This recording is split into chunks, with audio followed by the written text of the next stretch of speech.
So today on the couch we have Ricky Callow, PT. Yes. Ultramarathon runner. You've done two. Put me in bracket. Two more than most people. Take that. Personal trainer. And the thing I'm most interested in is how you've massively turned your own life around. Yeah.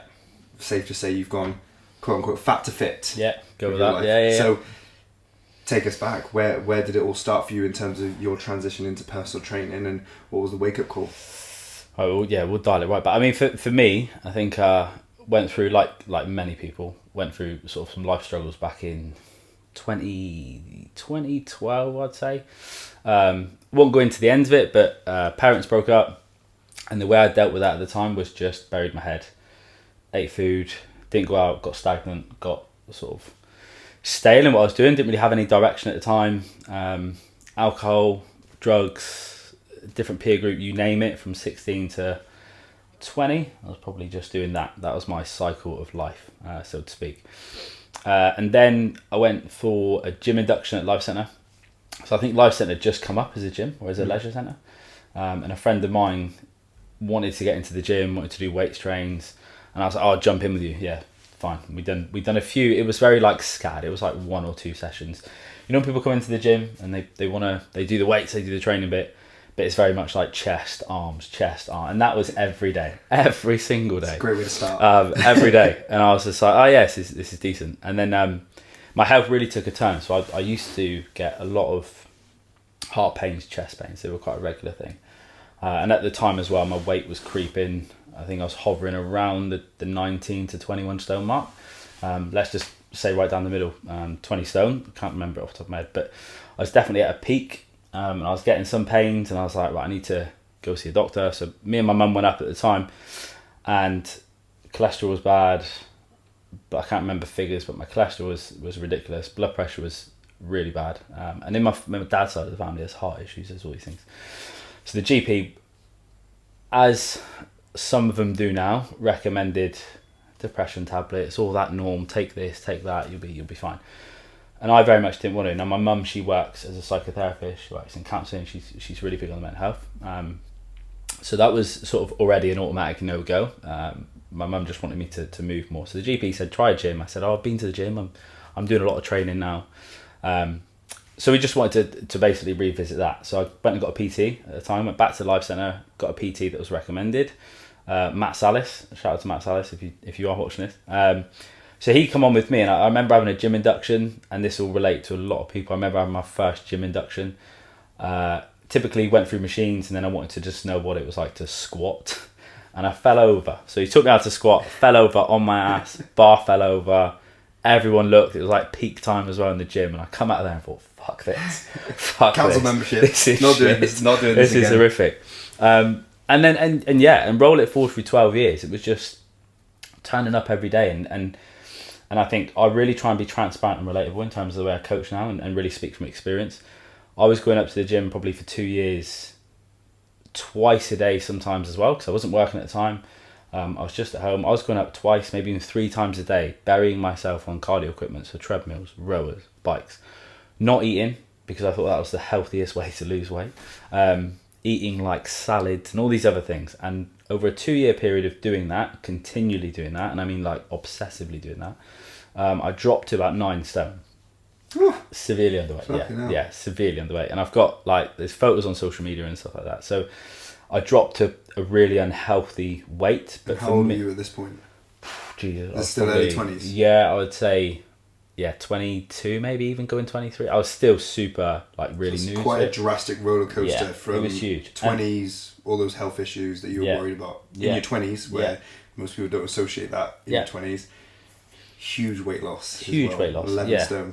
And I would say, and I know we'll probably touch on this, but I think a lot of what I my ethos now in terms of my coaching is something that I don't deliver or offer as a service is meal plans, i.e. 8 to 12 week heavily induced restricted meal. And the reason I don't do it is because when I did start that journey, the reason I did drop a load of that weight is because I was at the time cycling between different meal plans offered by not Matt, but other personal trainers, other companies that offered, especially at the time, I think Fat Burners broke onto the scene, and they were heavy. So I remember heavily investing money into supplements. I mean, I was taking things like now I look back in hindsight and realise that actually 99% of people don't need, but I was taking like glutamine, I was taking like BCAAs every single time. I was doubling down on fat burners. You just piss out anyway. Yeah, mate, I was wasting money. I was fucking hammering fat burners. I was jamming caffeine down my neck. All these things, and then as well as that, on this really restricted meal plan, following it to a T. I mean, I remember going out to a Christmas gathering with my mum and my family. They're all having roast. It was down at the waterfront. Booked the room up. They were all having a roast dinner. Christmas hats on, all that stuff. I pulled out a fucking Tupperware container. Lad. Do you know what I mean? And if anyone at the time said, "Why are you doing that?" I'd went, "I have no idea." I'd been like, "I have no idea. I just got told by a trainer, and it's on my plan. I've got to do this." So I think that was quite a habit, and that really changed my whole concept with food at the time. Really restricted. Didn't know what to do outside of that plan. When it finished, I didn't know what to do. So I'd then buy into this plan thing and the same cycle again. And I got really obsessive. So then I just wanted to carry on dropping weight, even though, again, mum and peers around me at the time, especially my partner at the time, was like, you need to start eating more, you need to put on weight, you need to do things. And that's when I thought I was getting quite heavily into the gym then. I thought I was like this fitness person. But I wasn't. I was just quite an obsessive person, thinking that I was healthy, but I really wasn't, especially from a mental aspect.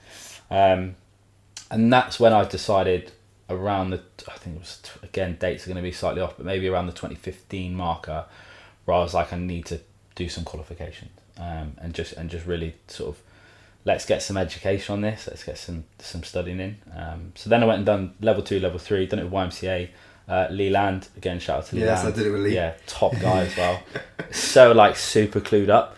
And what's funny is at the time, I remember he hates bodybuilders. Yes. Absolutely hates bodybuilders. And I think at the time I was just like, yeah, man, I'm doing weights. And I think he'd done a lot of Ironmans as well. Yeah. And I think he just looked to me to say, he's anti-gym bro. He's so anti-gym bro. Like, most of us were into the gym when on our course, like into like young lads gym bro kind of stuff. Yeah. And he just was digging us. We got on, but it was just he was just digging us. Very the whole time. sarky, We'd all be pulling our Tupperware out, and he's just like, "What the fuck are you doing?" It was the same thing, and he was very like blank faced, very sarcastic. But at the time, again, looking back now, I think everything he was saying is so true. But in the moment, I thought, this is fitness, this is health. You have to train like a bodybuilder, push weights, eat Tupperware. This is what health looks like. Looking back, it's so naive now, but at the time I was like, this is it, this is me, I'm onto a new pathway. I enjoy the gym, so I must be a PT. This is a great career choice. Yeah. Done my qualifications, realised actually that a massive part, in my opinion, of now coaching and being a PT is actually just relaying a message. You know, how you coach, it's how you transmit a message to a member, to an individual in its most basic format for them to understand and build into their lifestyle, build into their gym. And I had no people skills, you know, from someone that was heavily overweight, no confidence. I thought my life would just change to a level 3, and I'll be rolling in clients, I'll be PT, and I'll be this guy. And I quickly realised that wasn't the case. So done my qualifications, stepped away from the PT side, and again thought I knew what I was doing, and just done the whole typical bro splits, if I'm honest. Chest tries, back bars, legs, 3 times a week, and that was it. Still similar approach to nutrition. I was eating more, but still the whole Tupperware life was a massive part of my life. I think, do you remember like 6-pack fitness bags? Do you remember these? These were like, so they come onto the scene. Well, you got yeah. So the bags where they're made for like all your Tupperwares and 200 odd quid. I'm blowing like, I'll get 3 of them because I like these colourways. I remember like walking around. I got my Tupperware prep, got my like shakers in there, got my gym. I thought I was such a gym bro. It's like ridiculous. And that was like that. Yeah, that was me for quite a considerable period of time then, and just turning up and doing the same things every single day. To which now looking back, I don't regret any of it. But I quickly realised that PT wasn't an area that I wanted to go into. It was more of a hobby, but I do my qualifications. And then I landed a job as a support worker, working in the care industry outside of the gym. And then worked my way up through that as a support worker, carer, and then went into sort of management and area manager, and all these things. So there's other things that happen that we can like delve into if wanted, but they were taking them step up as a support worker, working with people, and then going into management where you're having to manage people, manage big groups of people. that really gave me like these fundamental skills on how to work with people, how to relate to people, how to support people with learning disabilities, of autism, with ADHD, with various mental health diagnosis and issues as well. And it gave me like these skills and and I didn't know this at the time, but it really gave me these skill set on how to work with people. And that was, you know, through that period of time, me and my partner at the time, we broke up. And it was at that point where I transitioned from support worker into manager. Because I was just like, do you know what, life's too short. Let's just try and chuck myself in a situation that I feel uncomfortable in, but I can grow in. So, yeah, done all that, and that was my life up to 2022, I think then. So, very much going into the gym, bodybuilding sort of splits, training, doing all that. Tupperware probably dialed itself slowly down. There's always going to be Tupperware though. How else are you meant to take your food? I've still got it in my bag. Yeah, I will take my 4 Tupperwares to work. Got my bread, but it's like less fucking boring now. Yes, you know, it's 100%. less like I'm a lot more flexible. One thing I want to go back to is Mumsy. Yeah, Mumsy yeah. Sounding like it. If your mum had maybe hadn't supported you in the way she had and pushed you to maybe kind of work out more and stuff like that, because you said she was kind of against going on some of those drugs and stuff like that. Maybe the GP was. How, when you look back at that, do you think that was like, how important was that choice from her, that support from her? Huge. I think like if you can delve deeper and unpack so much, but I think she's been a pivotal part like from day dot. And I think when you go through certain transitions in life, whether that's, you know, breakups in relationships, whether that's going into a stressful situation, new job, starting something new, etc. I always say you need support. You're always going to get people that are going to hate. You're always going to get people that are going to get, oh, what if, you know, that what if mentality. What if it don't work out? What if you become obsessive? What if the gym doesn't work out? You're only going to stick at it. But I think when you've got a core group of people that are there supporting every day, as long as they're telling you one thing, I don't really care about all the noise, if that makes sense.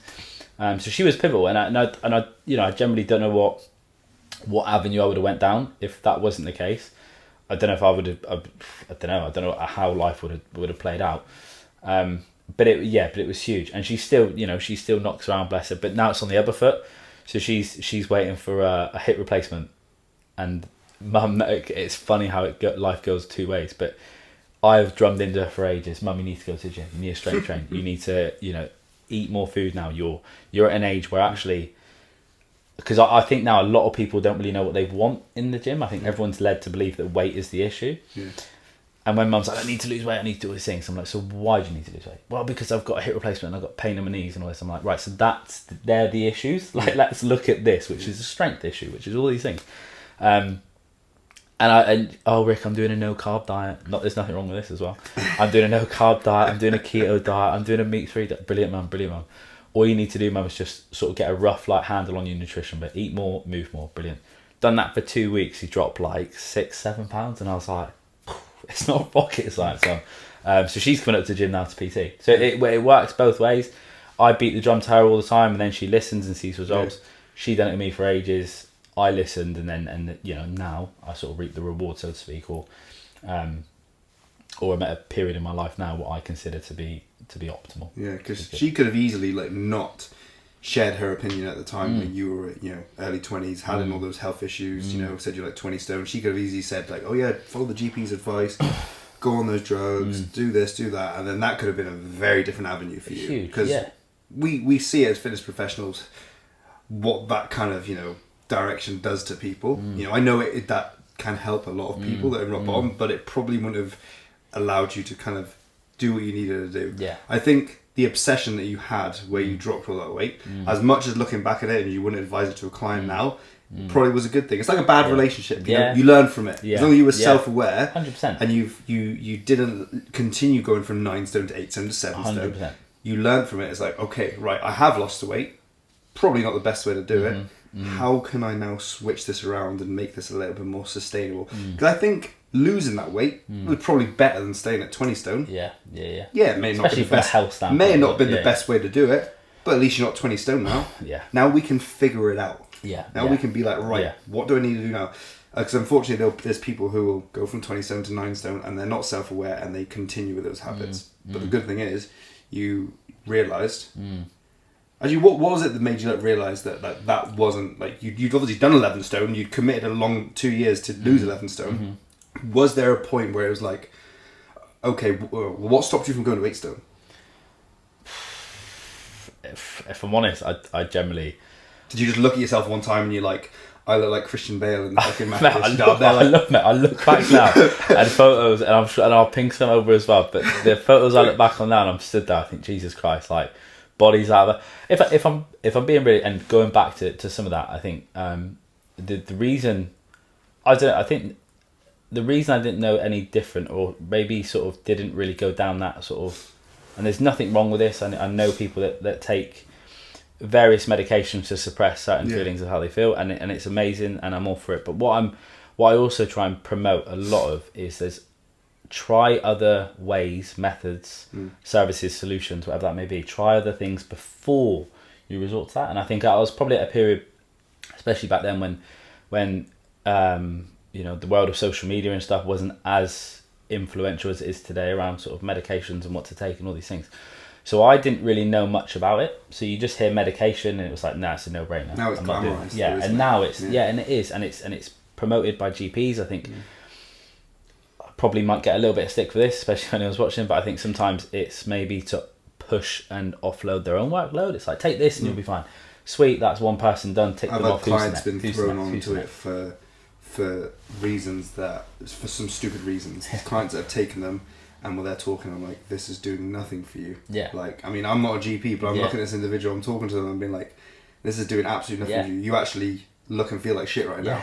So like, maybe this is not the right way to do it. They're like, probably. Yeah, like, like even going back onto that, like the way I coach now, and I'll never, to me, qualifications mean nothing. You have to sort of relate, be transparent, speak from experience. I think people take bigger insights on that, and I think you can do that. And now I do it, and like you said, losing weight, at the time, probably losing weight and dropping all that was the best thing, because now I harness that and I can speak from experience on that and be like, look, I've been at both ends of the spectrum. I know how it feels to walk into a gym for the first time. I know how it feels to, I know your gym's different to Life Centre, but like scan your card or put a pin in, it doesn't work, and people waiting, the instructors are saying, all these like little barriers that build up to you actually getting to the gym. Yeah, and I know them feelings. But I'm also quite big on when you've got to, because I think some people also now as well, they'll do certain things and they'll go, I'm doing this, it's not healthy, I wouldn't recommend it, but I'm doing it right now. And I struggle with that, because I'm like, what message are you trying to promote? It crosses through. Whereas I much go, look, I would never do that. I'd done it at a point where I was uneducated. I had no direction in life. I had no peer group around me. I had no fulfillment. To me, I was just zoning into this little bubble, which now is there's so much noise out there, especially with social media and all these other things.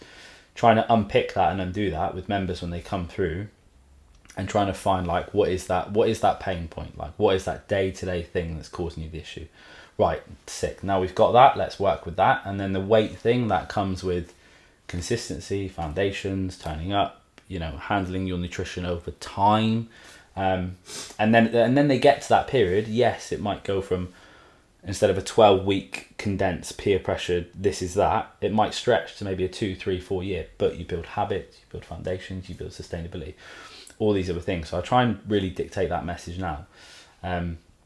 But yeah, God knows where I would have been. I think the biggest point, like you said, going back to that, going from not going into 8 stone, was people like Leland, people like probably that, doing your qualifications. If I didn't do my qualification, I'd have probably carried on spending 200 quid a month on fat burning tablets. So the qualification was purely around educating yourself, purely on that, not obviously being a trainer. No, I think at the time, I think you're very much led to believe, and I don't know if you've got the same thought process in this. I think you're very much led to believe nowadays, especially, that if you go to the gym, if you enjoy training, it's like, oh, you look good, you work out, therefore you should be a PT. Yeah. And I think that's a big message. And then I very much think, I tell you what, come back to me when you've got 40, 50, 60 members a week, because you're going to be burnt out to fuck. If you think being a PT is, oh yeah, I get to work out, I get to train, and I get to like look good and be a message. If you think that's PT, then I think you're in the wrong job. Like, you know what I mean? And I think you're in the wrong job. But I think a lot of people nowadays who do work out, 16, 17, 18, do train, and they go, oh yeah, I'm going to be a PT because I look good. But that gets you like a small, that doesn't get you like a sustainable progressive business. And then I quickly found out that coaching is just working with people. And I go back to being a care manager and all these things. I do the same now, what I did as a care manager to as a PT. Work with people, help manage their expectations, help them through things outside of the gym a lot as well. And in the gym, help them navigate through life, speak from experience, smile, and fuck it, just be a good person overall. And I think if you can do that, you're doing the fundamentals to being a good coach, or whatever that looks like. Yeah, it's definitely obvious that you generally promote that. Because obviously you're only in personal training for 2 years. Yeah. And I know people who've been PTing way longer than that. Their business is nowhere where they need it to be to even be any level of self-sustaining. And I think you hit the nail on the head. It is about working with people. You're not going into the gym. A lot of people think when they get into it, they're like, all right, I'm going to probably end up working with more people like me. I'm like, people like you don't need trainers because you fucking love it. It's easy for you. I don't need a coach for basic level stuff. I might hire a coach for higher level stuff. I don't need a coach to do the basics. Nah. Yeah. We are hired for the basics. Yeah. The mental side of it, the physical side of it, understanding baseline nutrition, stuff in the gym. So I think a lot of people who get into personal training, they think it's going to be, I'm going to work with loads of great people, but it's not. You're working with just general day-to-day people, general day-to-day struggles. They got kids, they got illnesses, they got back problems, they work a normal 9 to 5. Working with personal trainers is not relatable. Yeah. We're very, very different in terms of just the general population. Yeah. So I can tell you've got like a similar opinion. Yeah, to myself with like people getting into the industry. 100%. And I think you go back to working with people's pain points and basic things, and very much for me now, I know again probably go into this, but now I very much am very suited in terms of the functional fitness side. Yeah. Being able to move. Being strong AF, being strong as fuck, being able to pull an erg machine around, have a good aerobic base, being able to do all these things, and to do that, making that transition from negative control movement, chasing a pump, so to speak, into more functional based stuff. I hired a coach, and now I get my programming done. And I remember doing my functional fitness qualification. I thought, Jesus, I felt like the newest person in the gym again, and it was such. And again, now I relate again. You just speak from experience. I felt like, and I know you do the BJJ stuff as well, and it's, I think for, trying to do an Olympic lift and have someone break down that to me, I just thought, oh, I fucking hate the gym. I can't believe that this is so hard. And I think a lot of people in day-to-day life, like you said, they'll come into the gym, they'll hit that first barrier and they go, no, see you later, I'm not doing it. Or, I haven't dropped 6 pounds within 2 days, so I'm coming out of the gym. And it's like, you just got to like you said, unpack all of that to someone's why, and then I think you get to that root cause. Because again, another thing, and it's things I'm always passionate about, and I want to offload it on, but I think so many people now as well go into the online space, and I know your online space as well, but I think you strip it back, a lot of successful good coaches / online coaches like you and like other people in our space have put the time in on the floor. They put the time working with people, understanding people. So when they do go online, it's you know what you're doing. But I think again, people see this work in Dubai, sit on the sunset, this lifestyle, and I'm like, if you think you're going to do a level 3, go online straight away and do that, you're misconceptions. Most people don't even do the level 3. Yeah. So it'll be someone who's got a bit of an Instagram following. They look good. Hey, can't take that away from them. They look good. They train hard. They understand themselves. They're like, I'll start coaching. I like the idea that they want to help people. Great. We should all be out there trying to help people. But is that the right way you should be helping people? Because it's about understanding people. Like I said, you're not working with people like you. You're working with, it is people who don't want to go to the gym. They're not skipping to go to the gym that you are. They're not putting that in. They're not spending their time meal prepping, tracking calories. They don't want to do that. Most of people are hiring you because they need to be dragged there most of the time. They need that accountability. You don't. So it is an interesting industry now because people are just skipping straight to online coaching.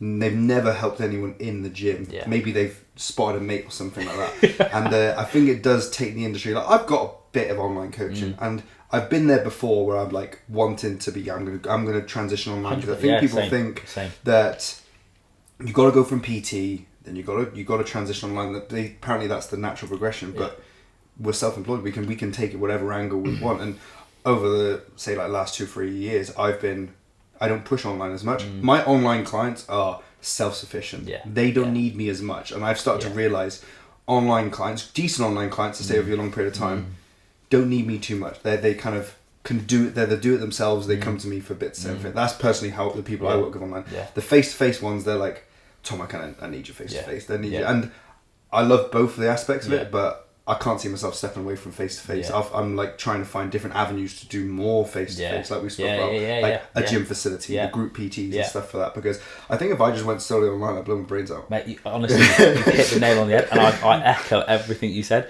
Right. I think from online, that was, you're definitely 100% led to believe. And, you know, from having the client base and the business where it's at now, yes, it's been a 2-year time frame, but I wouldn't say that 2 years, it's the whole saying, innit? If it looks easy, it's took a lot of fucking hard work to make it look easy.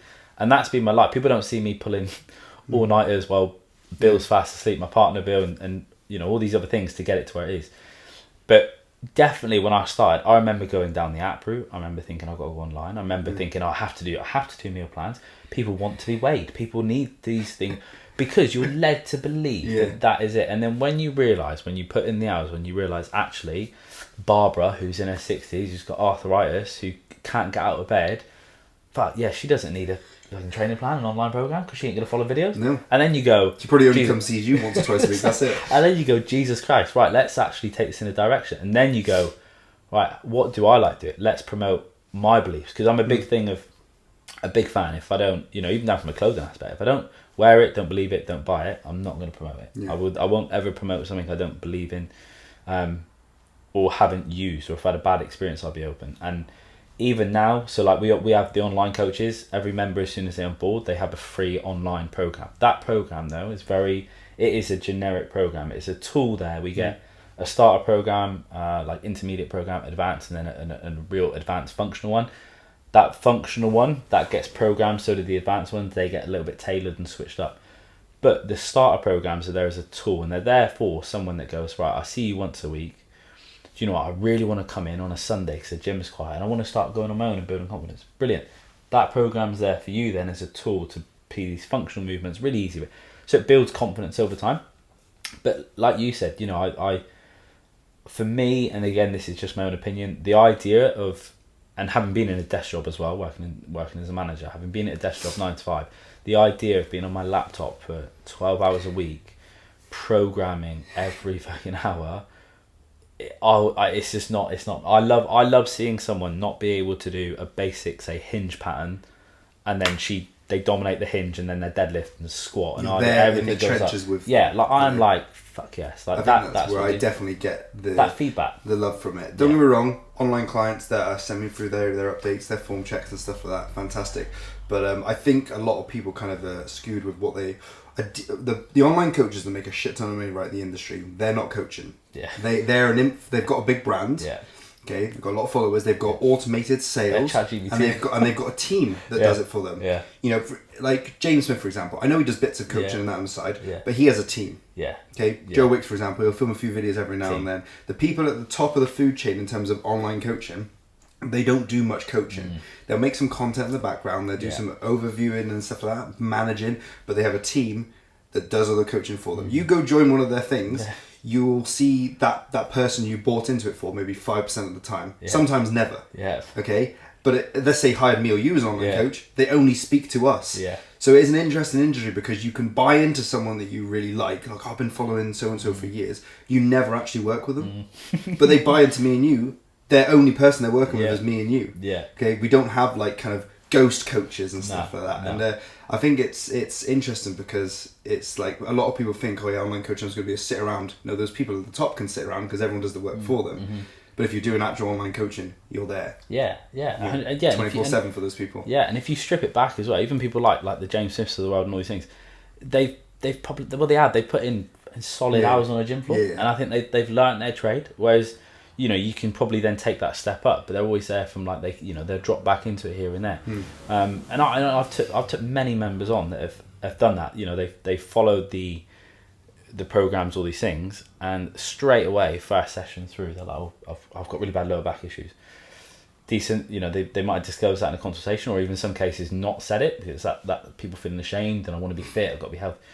And then you go like, oh, how did you do your lower back? Oh, basically deadlifting on a program. And then in my head straight away I'm like, fuck it. Then you realise like if you've got any again, I might get stick, but if you've got any sense as a Just say trainer, it. any common sense as a trainer, as a coach or anything, for someone that's never been in the gym before and then they're getting programmed a deadlift to do within their first couple of weeks on an online program, so not having it broken down or anything, I'm like, what the fuck? There's no vetting process. No. And then I'm like, right, cool. They've got some movement there, so I'm like, right, I'll set a bar up, show me just your deadlift. Imagine I'm not here, lightest weight.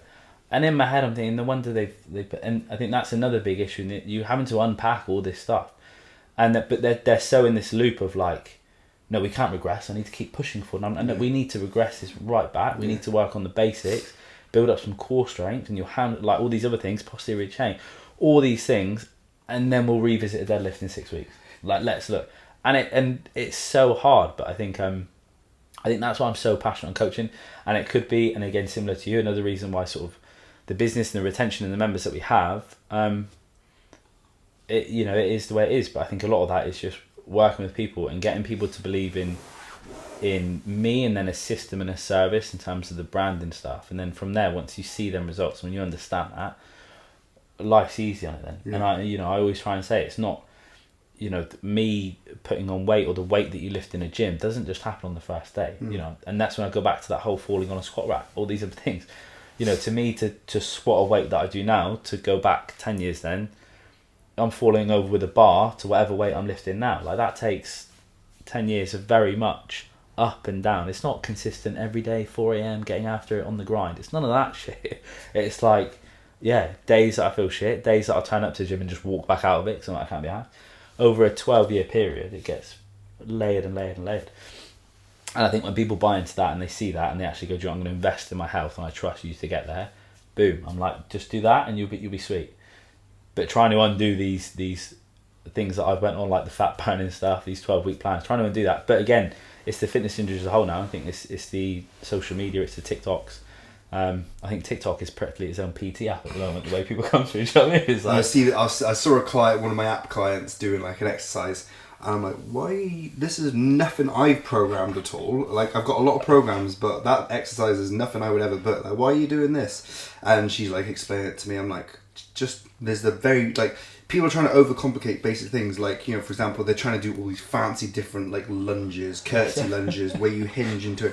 And I was just explaining to her, that's doing nothing. I'm like, just do a lunge. Yeah. We'll just do this. I'm like, you don't need like to lunge, twist, and hinge down to get more glutes. Your glutes are kind of engaged anyway. It's like, I think people are just trying to create here's a brand new exercise just so it gets views and people will do it. But just fuck all. 4 minute ab workouts. You know what I mean? We're gonna burn fat. We're gonna burn all this. I hate those. Those are still things. And I think at the end, and I think they've all got a place. And I'm very much just speaking from my own personal place in terms of what I promote, the service, and again speaking from experience. Have I ever brought or have I ever followed on YouTube like 4 minute ab blast? No, I haven't. So would I promote it? No, I haven't. Would I promote getting a PT? Yes, I would. Would I promote doing restricted meal plans?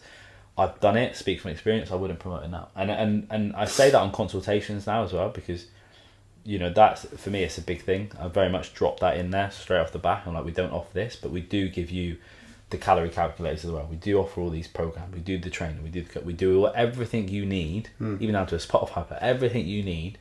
Bar a meal plan. Nice. Yeah, bar a meal plan, and it's like when people it's just you've recorded yourself, like, you got this. Just loads of voice clips. Five more reps. 5 second clips. You say 5. My clients hate me because I can't count for shit, and it's like 3 more reps, and then they get to 3. I'm like, no, another 3. I should just voice note that for them. So true. I think people say even that. I've so many clients who go, Rick, how many is that? I'm just like, number 4. But practically, just guess. Sometimes I'm like 7. They're like, yeah, that was 7. Like the playlist things. I mean, members can add songs into it. Okay. Back in the other day, like, I remember, I think I was doing a squat of some form. Britney Spears come on, and I thought, Jesus Christ! Straight out message on our group was like, "Who is uploading this?" And everyone was like, "My bad." I was like, "Fuckers." I love that. But I love it. I'm just like, that's sick. It's sick. It's such a holistic like music playlist. I'm stealing that. It's a great little thing, and it's something, and I use it now. Do you know what I mean? Yeah. And I add into it, and I think on there you can share, you can open it up and put it out there so people can then input all them. Yeah. Again, it's another thing of just bringing things together a little bit more. Do you know what I mean? Who's the motherfucker that's put Britney Spears in? That was my fucking magic. I was like, who has put this in? And then when I seen who put it in, I just loved it. I was like, that's class. That's nice. So, personal training. 2 years ago. You obviously did the qualification, and then how many years was it until you actually started personal training? So, like, pulled right back. 2018, I went from support work into management. So we a company called Haven Care. Again, we do a lot. They're our chosen charity this year, so we do a lot of work with them. So went into a management role with them. Done all my management qualifications, leadership management, level 4, all these other fancy qualifications in healthcare. Left there 2020. Went to work as another manager in another care provider. Basically, went through this cycle of maybe 3 to 4 sort of care manager companies, and then it was in 22.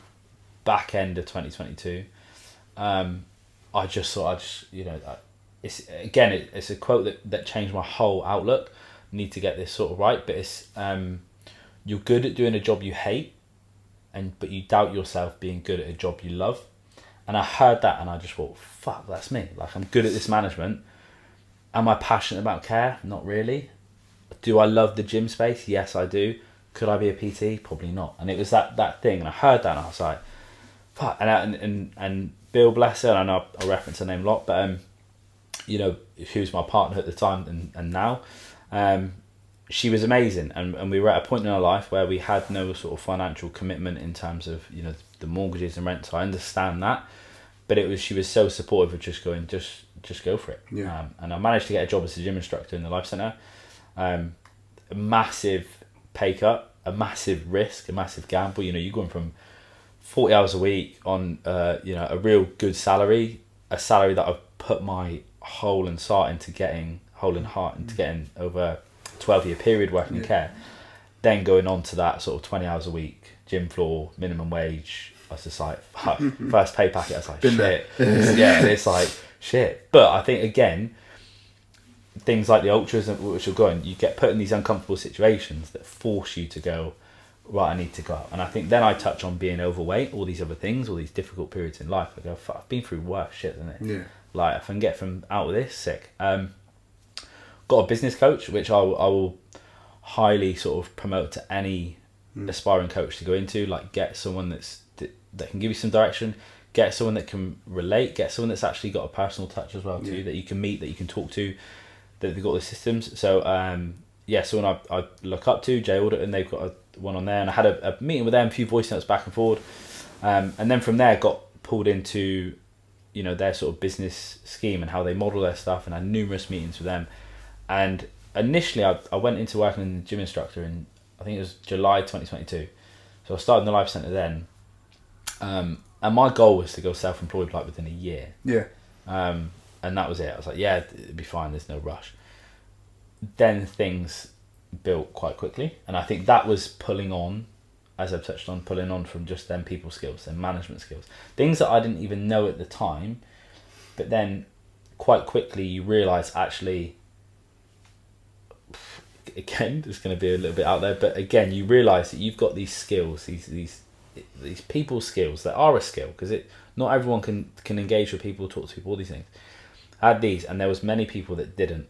Then I started looking at it again from like who's marketing, what's happening, nothing, and I was like, there's a gap here, like there's a massive gap. And I think having that management experience, the leadership stuff from teaching courses as a manager in healthcare, I was like, shit, I need to plug these gaps and plug them quick. Things like banners, that's been a massive driver from people that are just going swimming, see that, then coach. And just talking to people, again, you're led to believe as a new PT that speak to people on the gym floor, interrupt them in their workouts, and always say, if someone done that to me when I was training, I'd be like, leave me alone, like, get away. And for me, I try and say the best way to build a client base is just to smile, remembers people's names, and just see how their morning is, see how their evening is, and just doing them basic things, and going against the grain a little bit, maybe PTing maybe when I shouldn't have PT'd on shift, doing these things, but you've got to put in a little bit of effort. And if you truly believe in yourself to do it, and that's what you want, you've got to fucking do it, man. Break the rules a little bit. And I was backing myself right and centre. I remember doing all these things, but it led a base, and it built a base, and quite heavily by December. So from July to December, I was sort of in a position where I was like, I could pull the self-employment trigger now. Would it be a risk with the numbers that we've got potentially? Because it was very much like on a cusp bit. So I was like, nope, I'm not going to. I'm going to wait until sort of March next year, so March 2023. I'm going to do it then. And then it got to January, and I think Lauren, partner Lauren, both did it at the same time, didn't you? Yeah. I remember going to the gym, and I remember speaking to Lauren, and I was like, are you going? And she was like, I'm going to do it. I was like, well, if you do it, I'm going to do it. And I think that's good though, isn't it? Yeah, and I think in like a 2-week turnaround, or within a 2-week period, I think we both.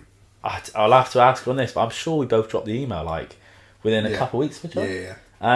And now she's killing it up at the gym, like doing what she does, and we both are, and I think we're both sort of probably the two most active PTs in that gym, and I would happily stand up and say that there as well. And I think she's a grafter. Yeah, and I think and you got to put a bit of time in, and you got to be with people, and I think she can relate. Having 2 boys and all these things, and working with females and with mums that find it difficult, and you can be relatable, and I think the same with me from a personal side, and you relate to that, you can relate and be transparent. People buy into that then. Yeah. I don't mean literally buy into that, I mean like buy into your service, buy into you as a person. And then you're firing. So yeah, and then from January it's just been a case of, if I'm honest, just figuring it out. You figure stuff out, things come into your head. Me, shower in the morning or I'm driving, things fly into my head. Running, things fly into my head, and I have to I'm like, hey Siri, put on my to-do list this. Hey Siri, put on my to, and I build it out, and then you constantly add. And I think that's the best thing being self-employed. You can just add. And like I said, there's no certain way you have to take it. You could, like a Spotify playlist. You don't need to do that, but you can do it. Yeah. Do you want to go online? You can. Do you want to do more stuff face to face? You can. Yeah. And I think that's the joys. And I think then you figure out what you like. From stepping into the functional fitness space, and listening to peers that now I look at not as inspiration, but I very much look up to in terms of what they've done, the businesses they've got, how they run it, the people they engage with, who they are as a person, like their values, the way they run their family, who they are as a father. I sort of look at that and I'm like, I want to take aspects of that, because I think having role models is brilliant. I don't think people should attach your sort of identity to one person, because I've been there, done that, especially, as I said at the start, when I was 16, my mum and dad broke up, not having that male role model, I attached myself to, people like James Smith, people like all these other local people as well, attach my identity to them. And I think now, having that pulled away, I very much just take snippets of people. Yes, he's a good dad, he runs a business, cool, I'm going to take a little bit of that. David Coggins, the lunatic that he is, I'm like, I'll take a bit of that, and the ultra stuff. Like, you pull all these little things, and then next minute you start realising, so this is who I am. So you realise the deeper you underneath all this things you're led to believe, and then you get to this like root of like what I can do, what you're possible, what's achievable. So I think that got me to then. So I think seeing all these peer groups now, it then makes you realise, actually I haven't got to do all these things that all these other people are doing. I can go against the grain, and then you go, I believe in that, so I'm going to deliver that. And if people don't like it, they don't like it, but I'm not going to change my belief system just because I need financial income or something like that. No chance. So what was it like working with those first few clients then, like realising, okay, these people aren't like me, and buzzing for the gym? I am having to kind of baby these people in a sense, to a certain degree. What was that like, those first few weeks, few months? Daunting, right? I remember my first PT session. I remember my first client, and luckily I've got like at the first, I've still got people that have been with from the day dot. And shout out to them. But I remember like my first PT, I was, oh my god, it was like 6 p.m. I was on shift as well. I was working shift. I remember like going to like the deadlift platform, and I marked that territory. My iPad was down. I was like, this is my space. It was like I was turning up to a new job. I was like 15 minutes early in the spot rack. I was like, I'm waiting. And to be honest, from a programming perspective, being so honest and transparent, the way I was programming then to my programming now is 2 different polar opposites. The programming then, first session, programming movements in, whereas now I'm like, no, we're doing foundation stuff. We're going to work off, tend to work off like KPIs, so like key performance indicators. So having like within a session, these are going to be our two movements, our 2 metrics that we're gonna push. I.e., like it could be like a deadlift bench or something like that. 2 strength movements. These are going to be our compounds. These are ones we're going to push. These are going to be our metrics that over the weeks we're going to build up. Then you've got your accessories and then aerobic stuff on that. So it's very functional based. And But the program I was doing back then was all like none of that. None of that. And I think that again, that's where you grow, develop, find out what you like, what you believe in. But I don't know if you had the same like when you started out on it. I don't know, so I did my thing with Leland, right? And so I did my level 2. I did my level 3 when I was 18, so it's like 9 years ago now. I remember seeing you on YouTube, man. Yeah, doing like that. back in the my first videos were 2015 on this channel, just like all my like the competition bodybuilding stuff and stuff like that, and just the early days and stuff.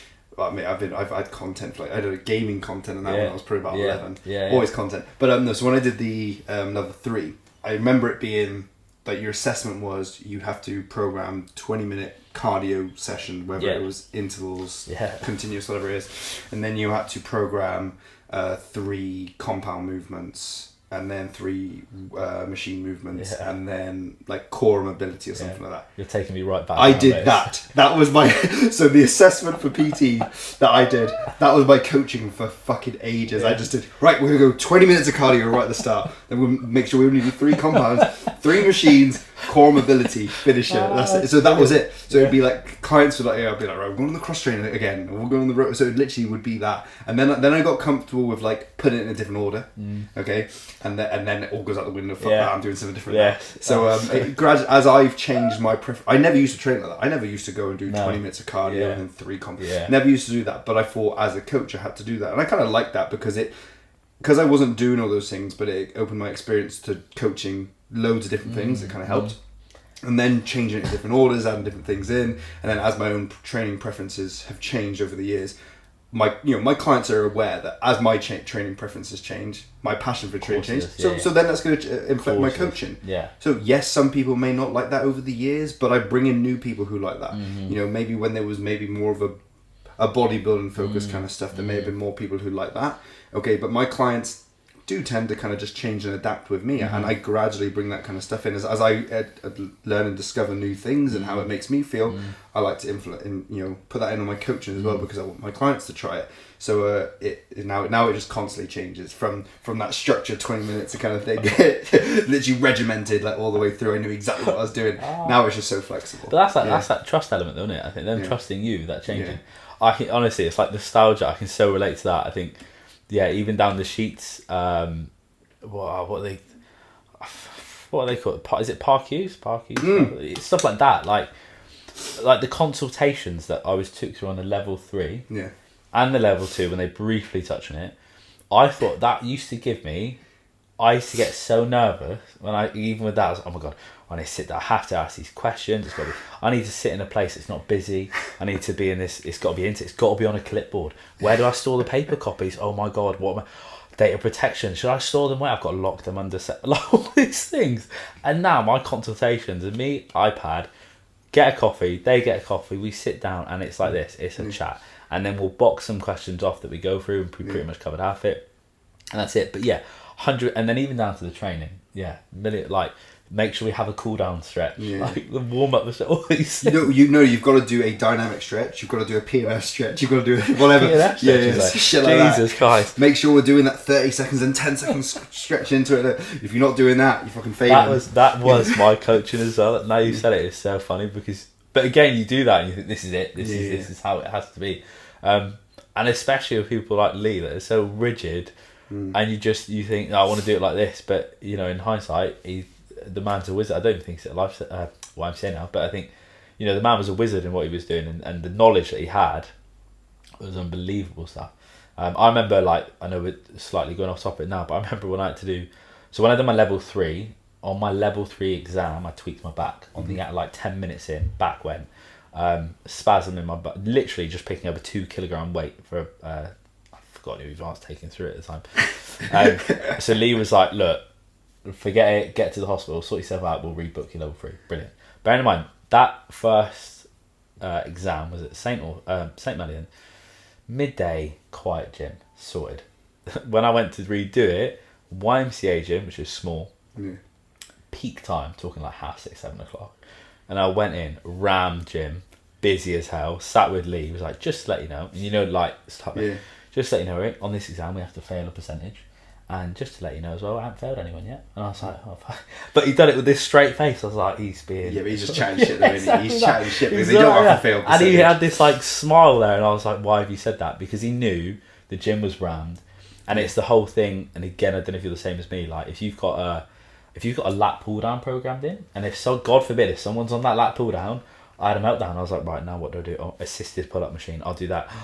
That's all done. And then Lee's following you around with his clipboard, looking at you like this. And it's like, oh my God, what am I going to do? And it's busy.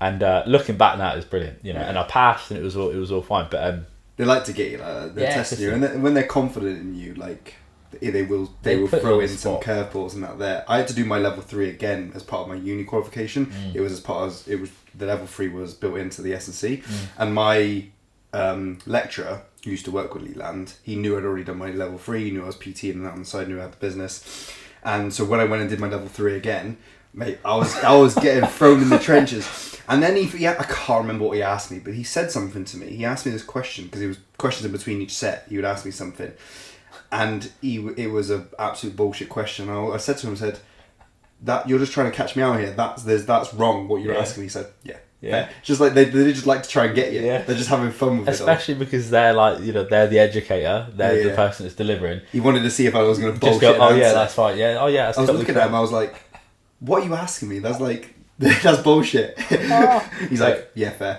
I'm trying to catch you out." It's so true. I think it's I don't know. It's just getting into. I know it's different now. I know a lot of level 3s are all online and delivery and stuff. But you know, if you don't go through them processes, you don't take snippets. And hindsight's a wonderful thing. And looking back now, people like that, they're probably pivotal markers and probably approaches now, especially doing the ultra stuff and all these future things and looking at fitness more holistically opposed to just back buys, chest tries, all that. Yeah. Stuff. And again, nothing wrong with that, but it's just my own direction of how I want to take my fitness. Yeah.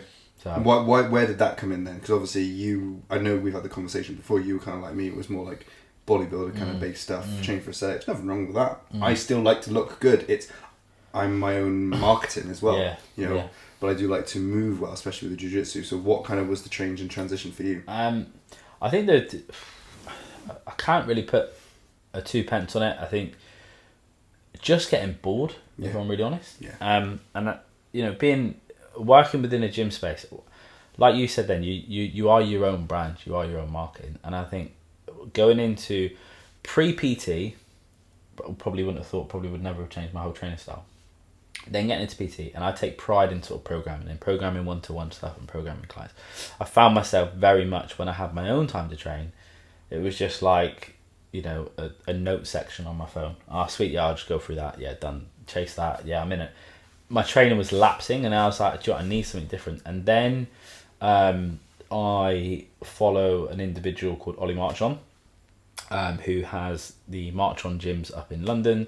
They have a functional fitness app. They do functional fitness courses. They program one-to-one functional fitness stuff.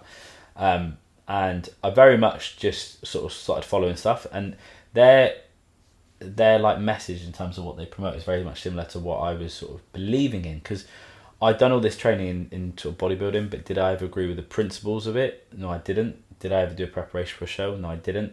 Did I do the meal plan stuff? Yes, but did I fundamentally agree with it? Was I ever going to step on stage? No, I wasn't. So it's very much like, why am I doing this then? Like, what is the purpose of this? Looking good, and if that's it, there's more to this. So I started doing them, and then I just reached out to someone because they do a functional fitness course, and then he just sent me a voice note, and I was like, and that was a massive pulling point. Do you know what I mean? So someone that relates and sends you voice notes and echoes your name, someone that you've looked up to and followed for ages, and then going up and actually like doing their qualification, doing their functional fitness stuff. And again, that person, like we said around programming, a lot of it can be automated, but like pulling you into this real sort of community base and into the gyms and going up and visiting. When me and Bill got, I'm like, holy shit, like this is mint. And their whole message is being strong as hell, working with strength and conditioning stuff, but being able to move well, being an aerobic monster, like having this fundamental of looking good but moving well and having a good cardio base. And I was like, yes, let's try this. And I went on some of their functional fitness stuff, and then I had my first program through from them. I think I lasted 2 days on it and I bailed it. I was like, absolutely not, because they had I think some of it was the first few weeks was very much building up some patterns in within like a clean and jerk, I think, and learning them principles. And again, like I touched on at the start, like feeling new to training again, I was like, I ain't doing this. Like this is, I want to get back on a nice cable machine. Like chuck me the cable stacks. Yeah, like just get blood flow everywhere. Pump. And even pushing into like the 8 to 6 reps and all these reps, but from my joints were just like gassed. Like first couple of weeks I'm doing them, where they're so used to like slow movements, high reps, they were gassed. But then again, being consistent and buying into something, like you said, and buying into your own education and going, no, I want to learn this. Let's pull in. Let's be the person that I promote to all my members who start the gym. Let's be this newbie. Let's be this person that's nervous about training again. And I was that person. And I just fell in love with functional fitness. I fell in love with trying to be strong, but then having, doing all these aerobic based stuff, skis, bike ergs, assault bikes, like pulling them as well as trying to be good and look good and be strong. I was like, this is health. This for me is health. Then the running come into it as well, and then it all just sort of pulled into this bracket, and I was like, yeah. And they don't do the meal stuff and the meal plan, all these things. I was like, yeah, you can.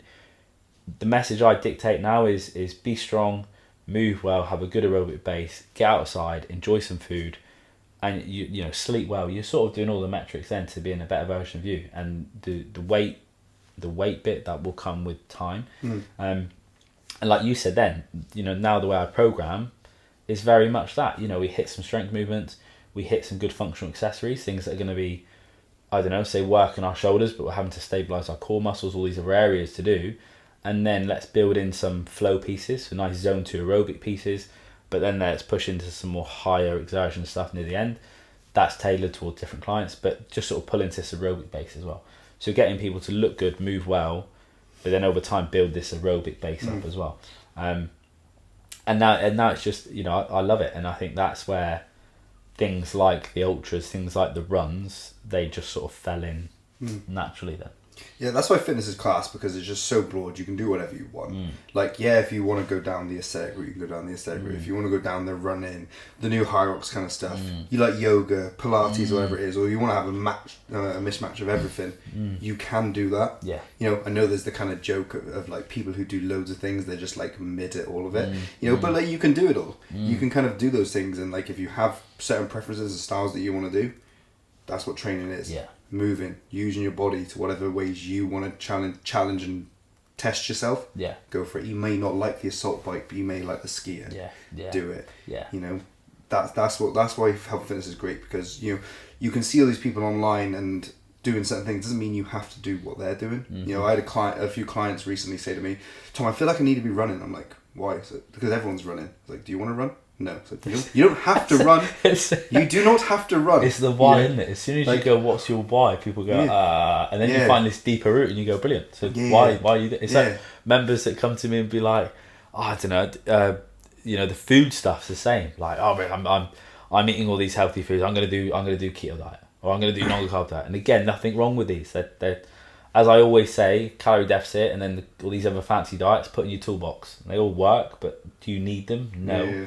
Are they personal choice? Yes. But they'll say that, and I'll go, well, why? And they'll go, why? Because I need to lose weight for a wedding. I'm like, right. So what did you, and then a week rolls by. I had a right week of it. I proper had cereal and chocolate, and I'm like, decent. What chocolate did you have? Is it like new dairy milk bar? Sweet. What's that? I'm going to buy it and go. And I relate to that. I'm very much like, what did you have? And then you see this transparency, and then you go, so then I'm like, well, why are you doing that? If you just like enjoy, you still can do these things whilst having cereal, eat chocolate, enjoying fucking food. Yeah.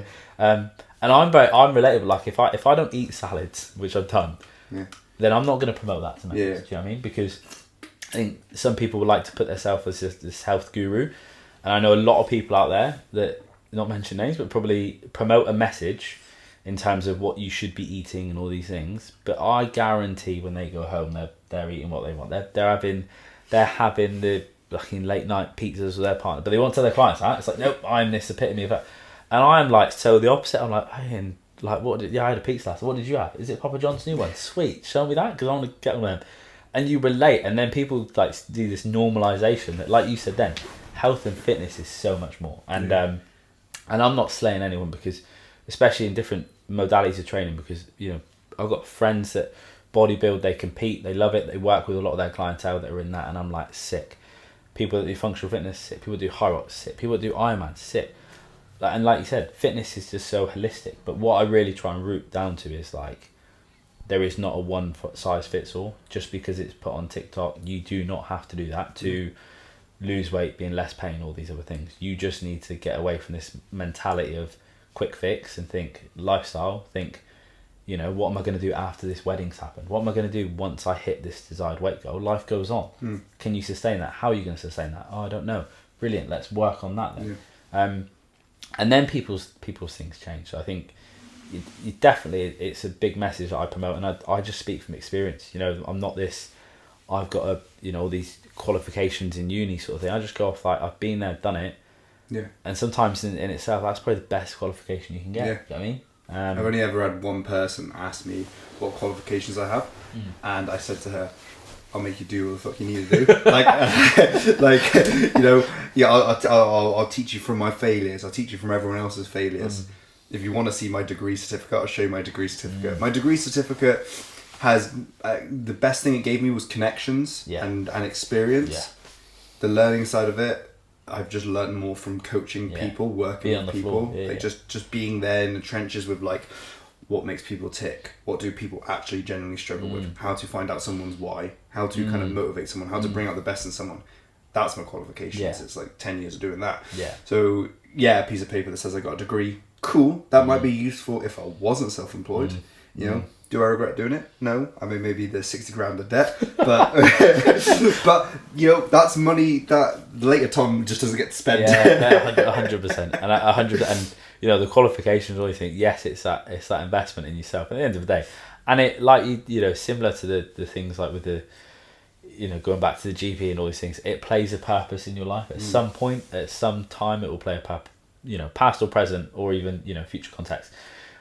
Then uni stuff, it plays a role. It builds you as a person, and but you don't see that until you look back and go, oh yeah, shit, I should have done that. It gives me like some people have said to me like later down the line, like, oh Tom, I started working with you because, you know, you had the qualifications and stuff like that. Not that was ever a selling point at the start. Only a handful of people, but I think it does kind of give you that, like, to some people it might be like, oh, it's like another proof of concept kind of thing. You know, it gives you that their confidence in you. Identity, like, oh, you know, he's done it. But I don't think it's a big thing. Like, there's some people who go really hard in and do nerd out with the qualifications and stuff.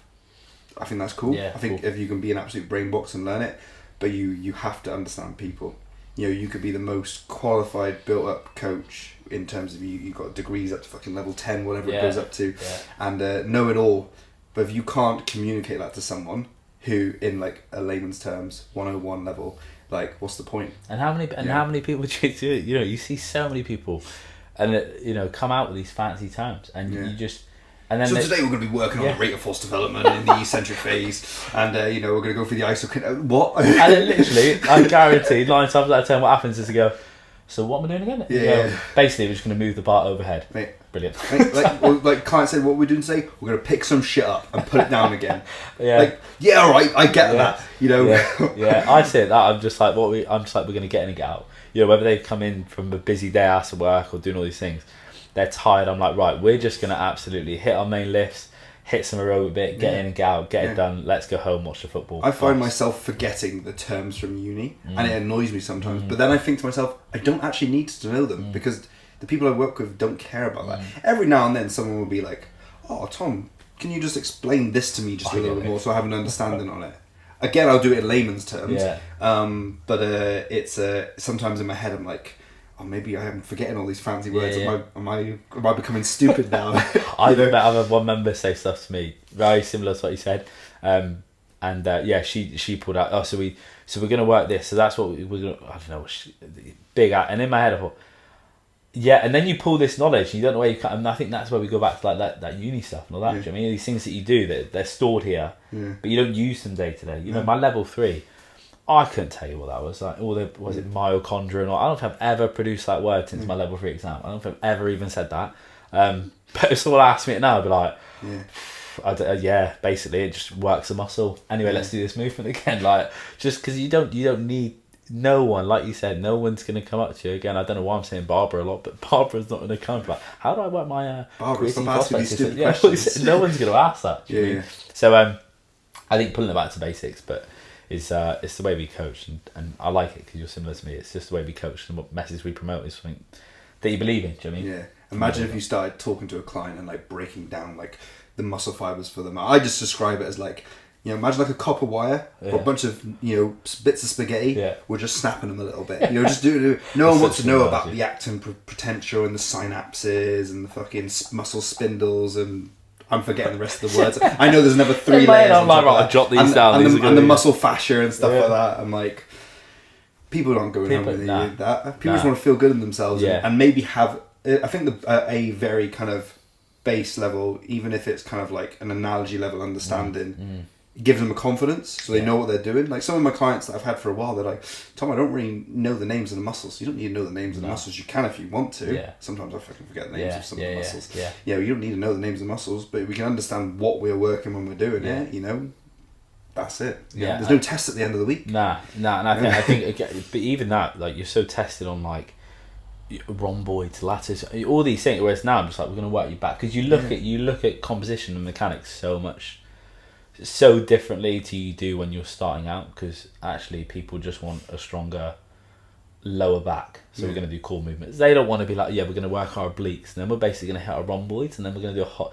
It's just like, let's get strong and breaking it down to simplistic. And again, like we said at the start, I think it's just relaying a message, isn't it? That anyone can commute and be like, yeah, decent, I know this.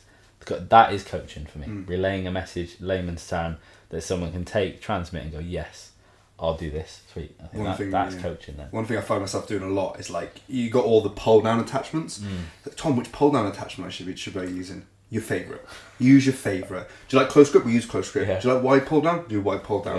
You know, do you want a single arm pull down? Use it. Working your back. You're not here trying to, we're trying to, you know, fucking come down through the latissimus dorsi, but we don't really want to put too much onto the shoulder and the traps. Blah, blah, blah, blah, blah, blah. I had that the other day. So basically, if I go wider, am I hitting more lats? What about if I go more like narrow? Am I really going to hit a deeper lat connection? I was just like, sorry, Phil Heath. I was like, what did I say to it? I said, put your arms above your head. So he went like this. And I was like, sweet, is that comfortable? He's like, yeah. I was like, that's where you're going to grab the bar. Bang on, do that. And then he was like, oh yeah, it's right. And I was like, yeah, Jesus. But again, it's that, what we could be is that, we're going to work this. And does 99.9% of people need to do that? Know that? No, they don't. I don't even care about that. Sometimes whatever attachment's on there and I come to it, it's like, I'm using this today. I've got 10 minutes. Like, I can't be asked to unclip that and pick up that bar that's right there. That 2 seconds takes too much time. I'm using this bar. It's so true. You know? It's so true. I think, that's just the way, you know, deliver it. But I think, for me, coaching with people is everything. Seeing people just do it from A to B, I'm like, yes, that's it. Do you know what I mean?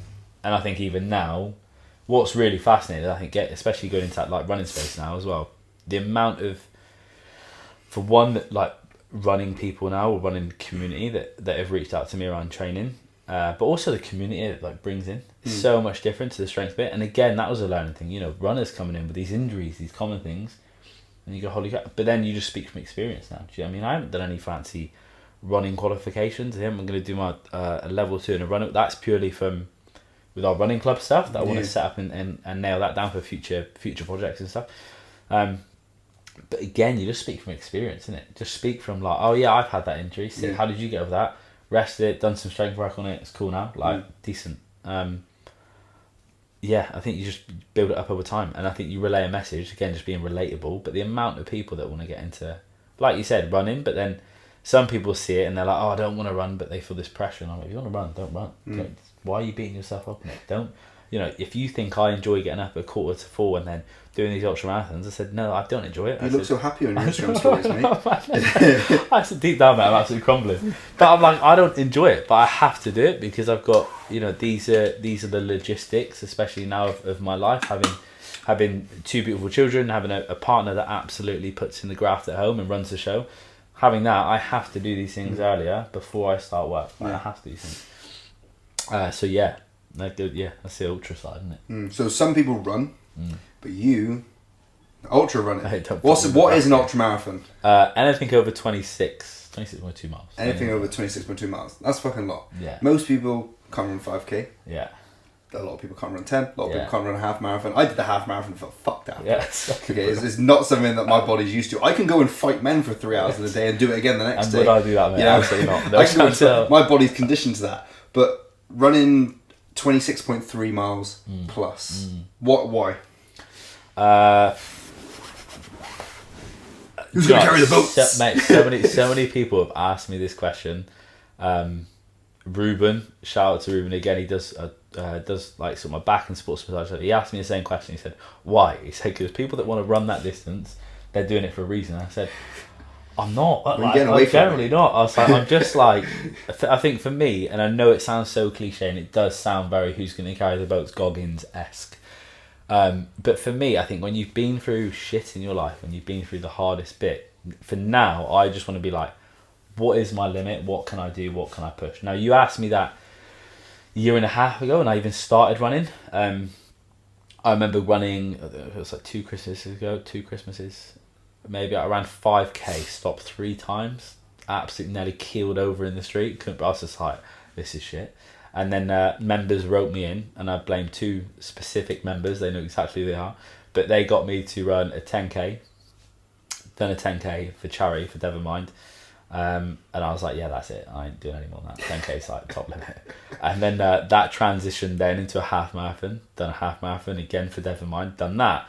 Specifically, my words were like, that was fucking awful. And it was just horrendous. Like at the time. And I think I was carrying timber and having and when I say timber, having a set of glutes and a set of legs, trying to pull them through 13 miles was graft. Like it was graft.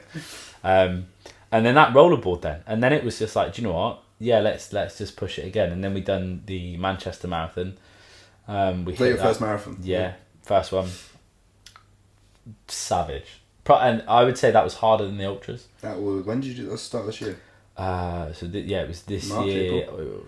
January, March. I want to say April the 14th, because Presley, our second baby, was born on the 16th of April. So I remember you going up as well. I was like, it's just a motherfucker. It's just literally had a kid and everything. I think we'd done the Manchester Marathon on the Sunday. Monday we was in Derriford for hospital for a pre-op, or Billy was in for a pre-op stuff, and then Presley was born the Tuesday. So my legs were still like keeling over. There, I was just hammering Warren's Bakery at the time. But yes, we'd done the Manchester Marathon on the Sunday. That was savage. I think because of the start time, so I'm so used to running in the morning, getting out, getting it done. Whereas with Manchester, our start time was and I'd done it with Jamie, who was another member of mine. We both done it together. First marathons together as well, but our start times were like 10:30, 11 o'clock. Mm-hmm.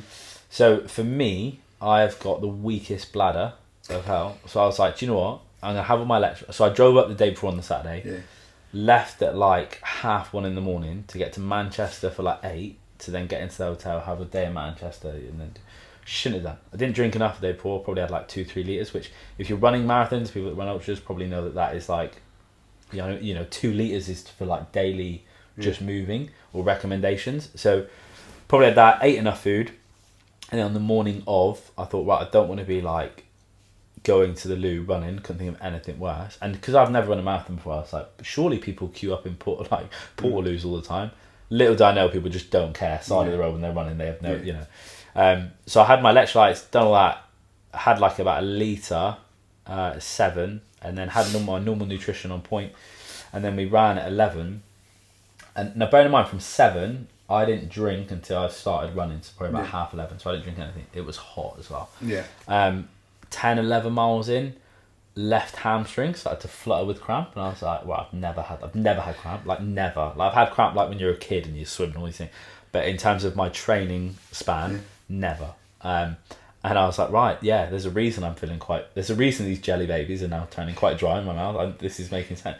12 miles in, my left hammy like pulled like a mother, like it totally went, and I stopped for 60 seconds because I was so big. I was like, I'm not even going to walk this, and I stopped for 60 seconds, and Jamie pulled back at me, and I said, mate, I said, I didn't know if it like pulled, it had gone. I've never had a hamstring go before, and I was like, I can't bend my leg, like literally I couldn't do that without it just down at the base on that. It was like, imagine like doing high reps on a leg curl. I've had it so many times, mate. It's horrible. And I've had both pull at the same time and just collapse. I think it stops you in your tracks. Like that, it stops you. And I was just like, right, this is bliss. And it was a point of like, and it was only like 10, 11 miles an hour. Do I stop? No. Do I walk? Don't really want to walk. Do we just carry on running and push through it? And I was like, Jay, I'll be fine. Stretched it out, and then we just carried on. Probably dropped into like 13, 14. I mean, if you look at the Strava, on my Strava, you see it's like 9-minute miles, 9.5, all cruisy. Because I'm not a runner that hits PB's time. I don't care. For me, I like the idea of like, how big can I get from a physical standpoint, and how far can I run? Like, I love that side of it.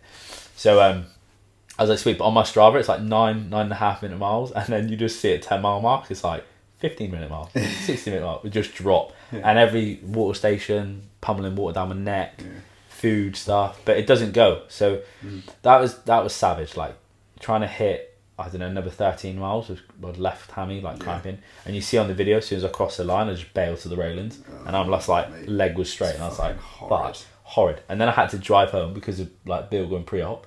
So Sunday night, hopped in the car on my own, hate that. And I had to drive home. And no joke, and I wouldn't recommend this. I don't know if it would be worse to drive or that final half marathon. The drive, man. It makes us 5 hours. The drive. At least the final half marathon, is roughly about 2 hours. Yeah, and you can get and I think you've got people there, but like getting in the car, I wouldn't recommend it. I had the seat all the way back. I was driving 5th gear inside lane. I couldn't hinge this leg that was cramping. Like, if anything, manual or automatic? Manual. Well, even worse. So it was even worse. And then I met 4 days after that. It was in the bin. Like the lid was well and truly closed on that bin. I was done for. So that was horrendous. That was probably the big. I pulled Goggins out quite early then on the headphones. I was like, nah, like I need to just go to a place that you just go to. But you find out a lot. You find out more about yourself on it. And then from that, I was just like, right, sod it. Let's hammer some ultras. So we done a couple for charity. Fuck it. Let's just go. That fucking sucked. That fucking sucked. My hamstring almost came off the bone. But let's go more. So we done it for a charity. We done it for Haven Care again, who I used to work for. So we've done something to raise money for individuals with learning disability autism, and they've got an office in Plymouth, and then they've also got an office down in Red Roof. So I think it's about 106k, which is like 65, 70 miles. And just said to raise money, why don't we just run office to office? We set up Friday morning. You used to work for them. Yeah, as well. Yeah. So we raised money. It was really good. We had people that supported come out, ran alongside. I had a tracker as well, so you could live track the route. So people, family members, were coming up on route and running. We left Friday 10 a.m. and then we rocked up to St Austell at 7 p.m. Stayed the night at Travel Lodge, and then ran from St Austell to Red Roof on the Saturday. So how was that? Was that easier than Manchester? Yeah. And I know it sounds absolutely horrific. Just more relaxed, just you and your mates, wasn't it? I think relaxed. I think, from an ultra standpoint, it's so much different. And I am not, I would never put myself in, you see people that run ultras that are absolute machines. Like they are, for me, it's just like take your body to somewhere that you don't want to go and then just mentally sit there with it.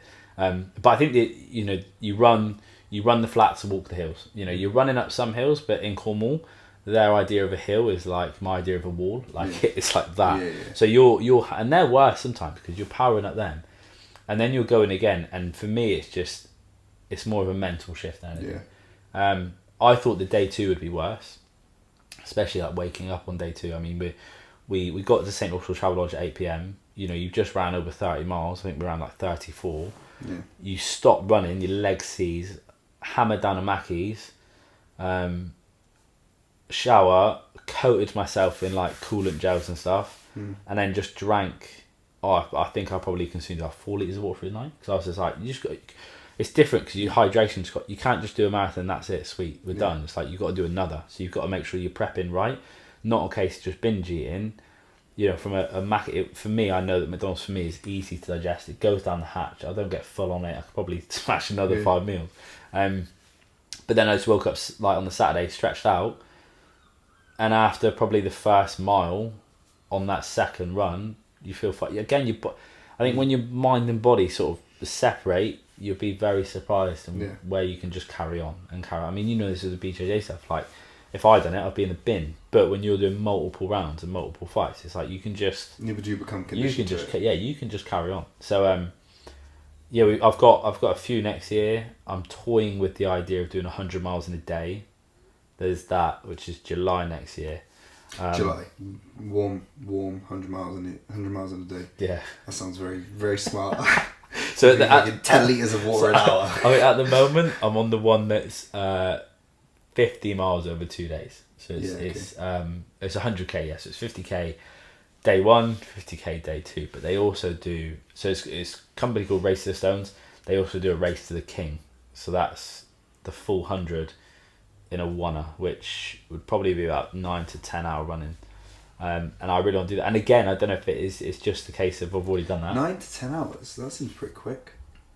I don't know what the cut-off point is for it to be there. I mean, if people are doing marathons, what's your marathon time? I think we put, well, with that cramp, it was 4 hours 30. 4 hours 30. So that's 26.2, 4 hours. Mm. Yeah, that'd be, so what would you, this times that by 4, it would be like 16 hours. 100 miles. Well, you're like 100k. 100k, yeah, 100K, yeah. So 100k, okay, so yeah. So you pull into that, I think. Yeah.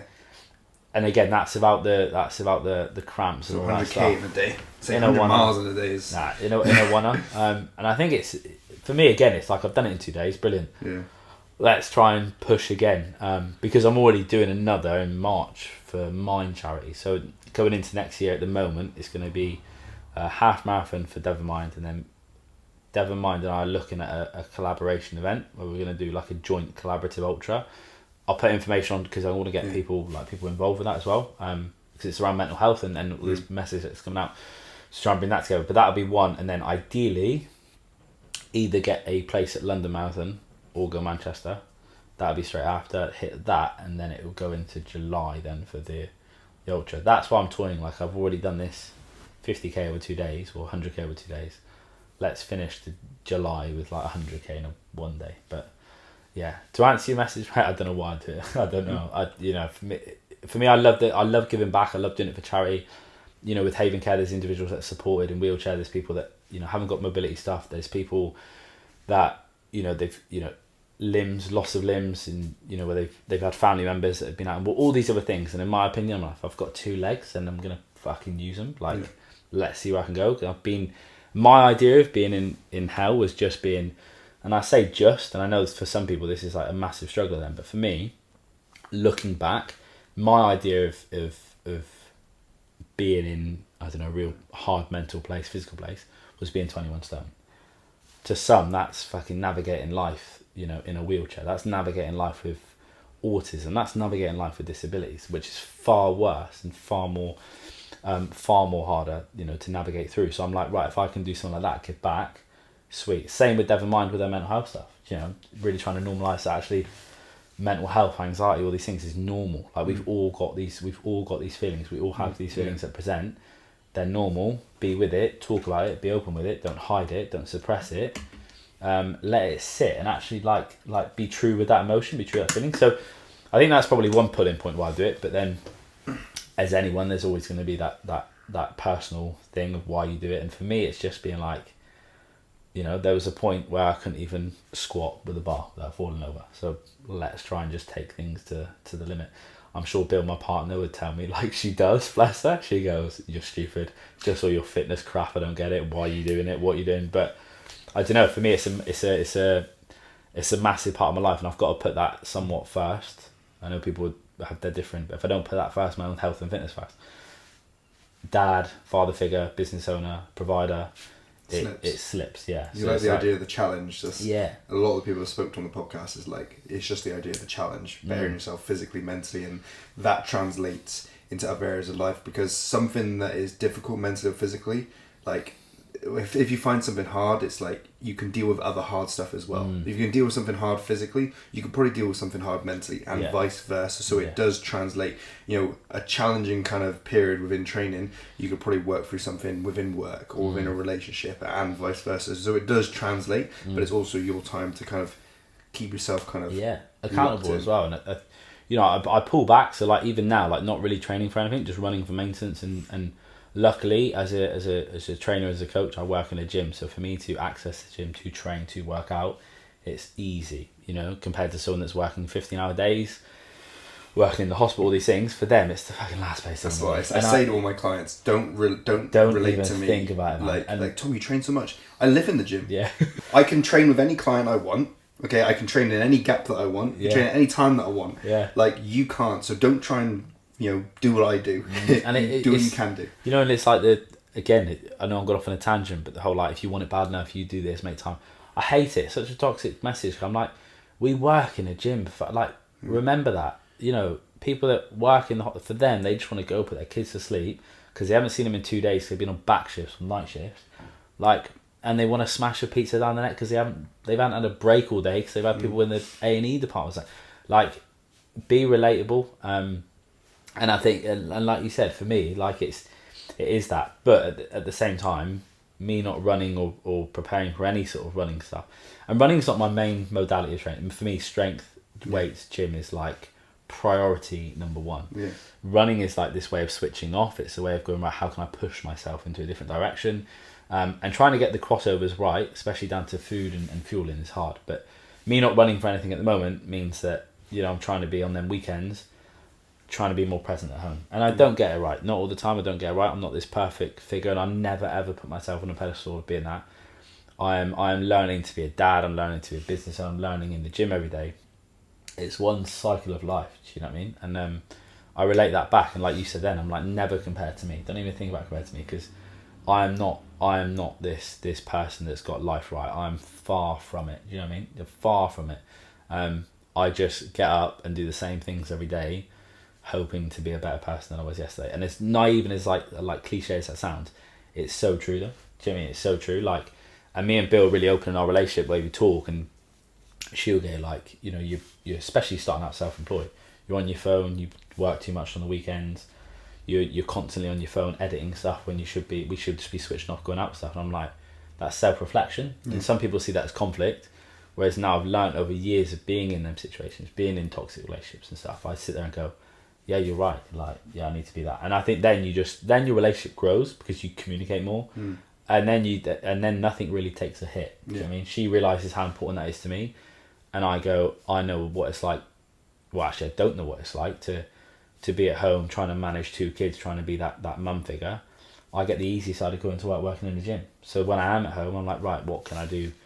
Is it putting a cup of tea on the side? Is it doing anything? What can I do to make your life easier? So, yeah, I haven't got life right by any stretch of the imagination, but who has? And I think if anyone, what is right life? What's perfect? And it's the old saying of like, what works for you. I think if you set your sights out on being perfect or wanting to be perfect, then you will have no one to relate to. And again, that was a quote I heard. It's like, if you strive to be perfect, you'll have no one to relate to when you reach whatever is perfect, because no one is. Do you know what I mean? No one is.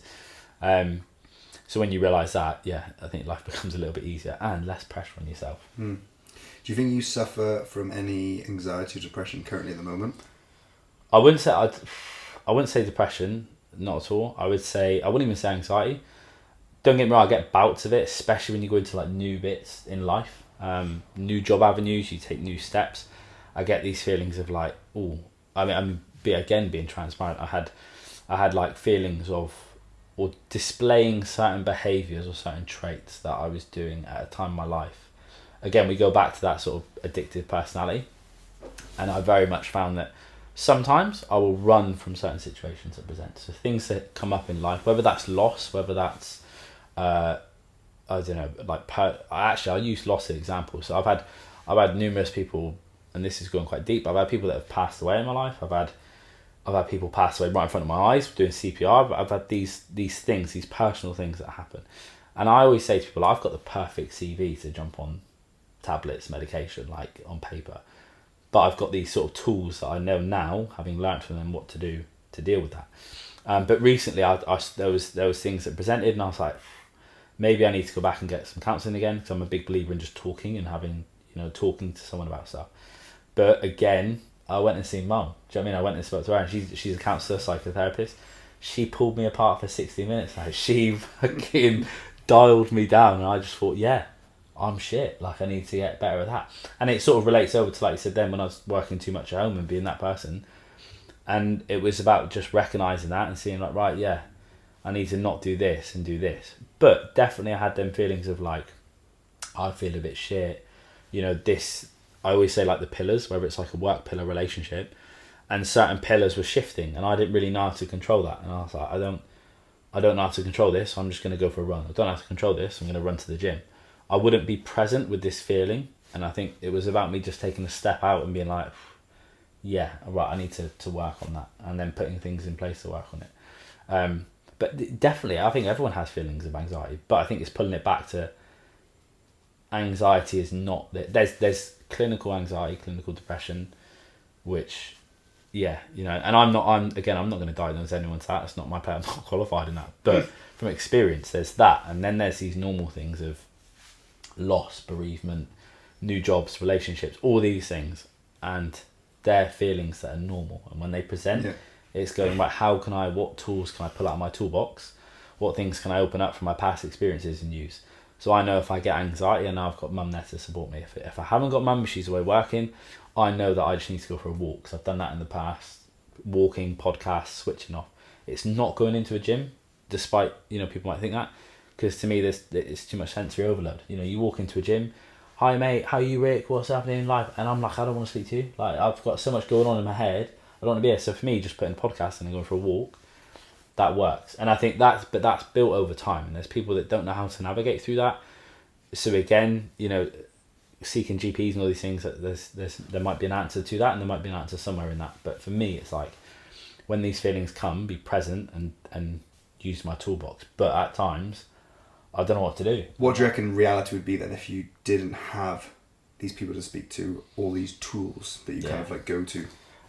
Different, to be honest. I'm not too sure. I think, if you put it really bluntly, I think if I didn't do these things, if I didn't go to that GP, to be honest, let's take it right back to its raw fundamentals, if mum and dad didn't break up, would I have went into this depressive state? Because in school, I would consider myself this popular kid in school. You go through things.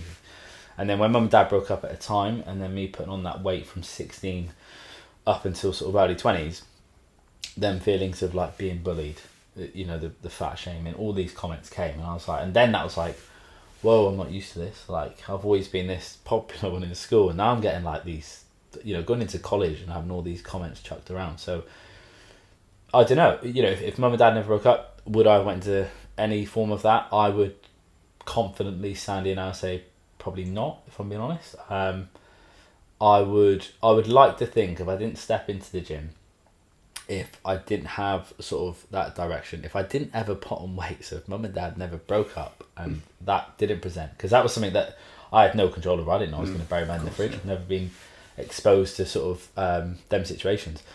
I would have probably down the pub, drugs on a weekend, putting football accumulator bets on the weekend every single day, and that would have been my life. And even going into a care job or support work job, would I have went into that? Probably not. I think I would have probably followed suit, and there's nothing wrong with this, but done what 99% of my friendship peer group done at the time.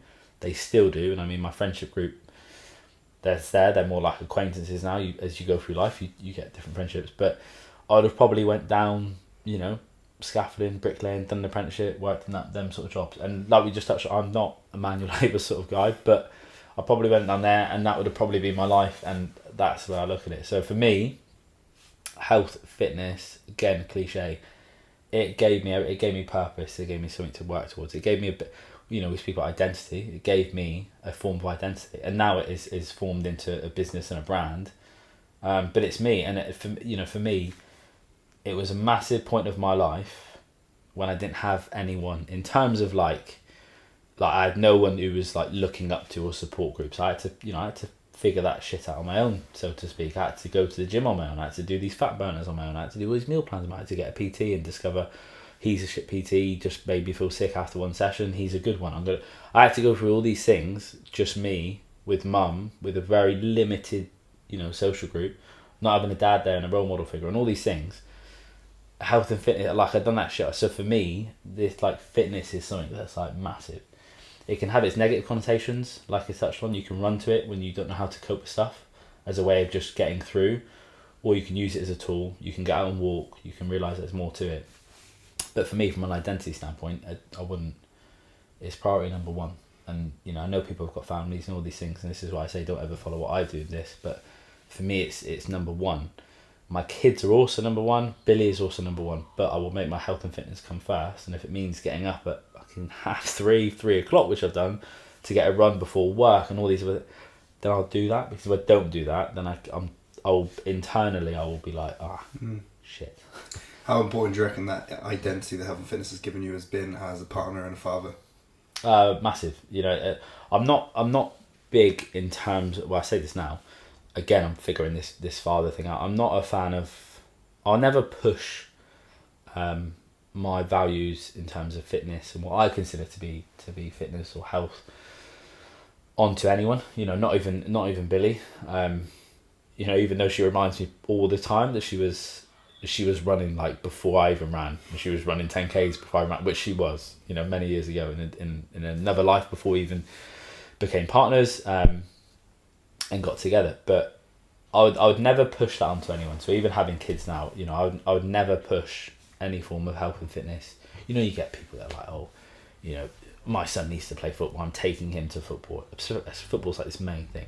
I'll never do that, you know. But if you know, if Orla, my daughter, if she come to me, or Presley, you know, little boy, if they both come to me and you know, Orla or Presley wanted to do something like BJJ, boxing, if Orla wanted to do ballerina, it was like, Dad, come with me. I was like, yeah, shit, yeah, mate, let's fuck it. I'll get chuck me in it in the deep end, you know. So hopefully all I want to do is really promote a message where hopefully they grow up and hopefully go, oh shit, my dad does this. He takes his fitness quite seriously. He likes going out for walks.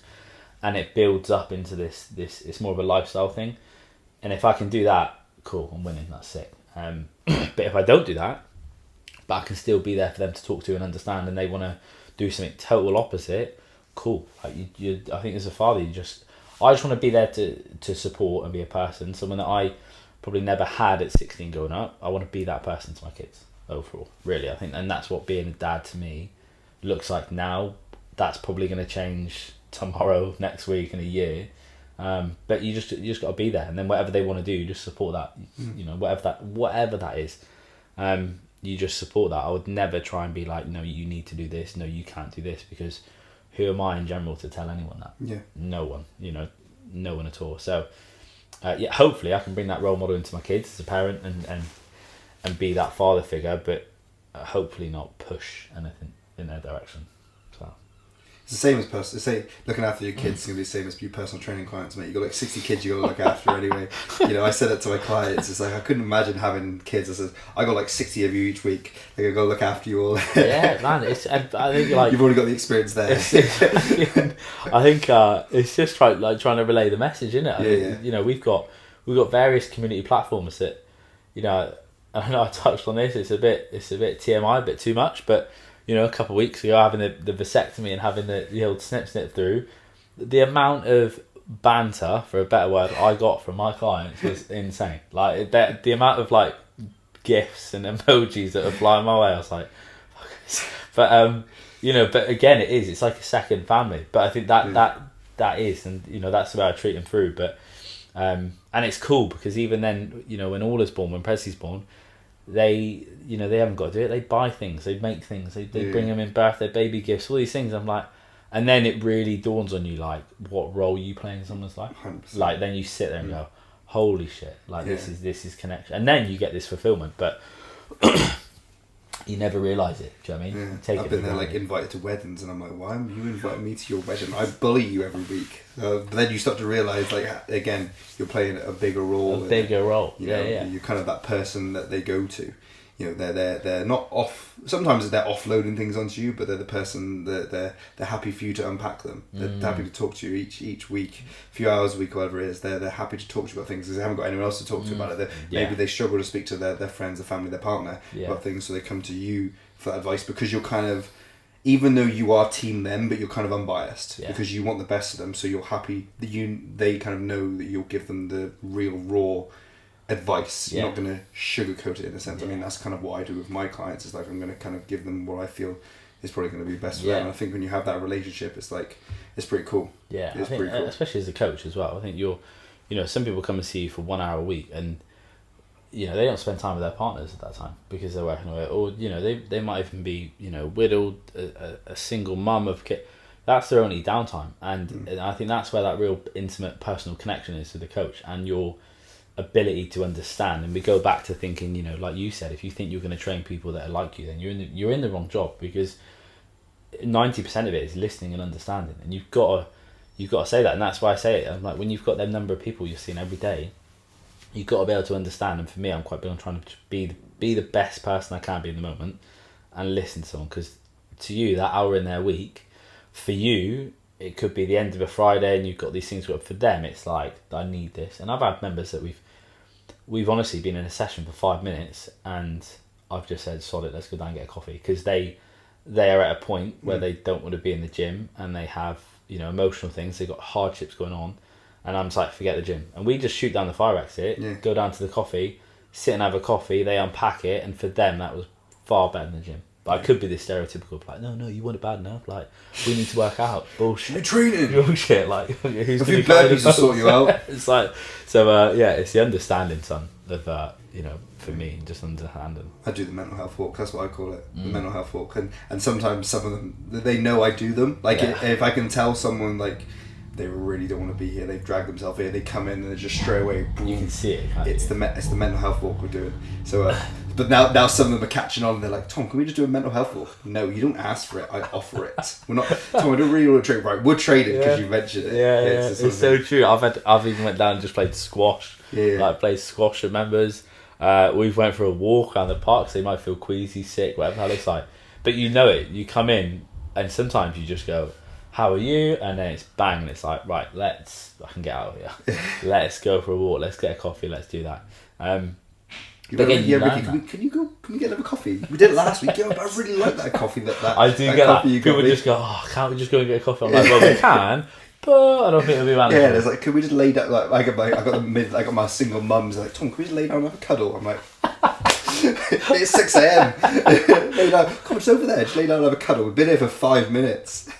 I love it, and especially like that's more the morning group for me. I get the same stuff. It's like, oh, I'm tired, like yawning a lot, and I'm just like, I love it. It's why are you apologising for yawning? Like, if you weren't yawning, it's 6 a.m. What are you on about? I'm yawning as well. It's like, but again, it's like relatability, innit? You relate it back, and people just go, oh yeah, Tom's normal. He's just a normal guy. He's just got up as well. Yeah. I'm slamming like 2 coffees a day. Like, I would love more. I'm just trying to be sensible with my caffeine intake.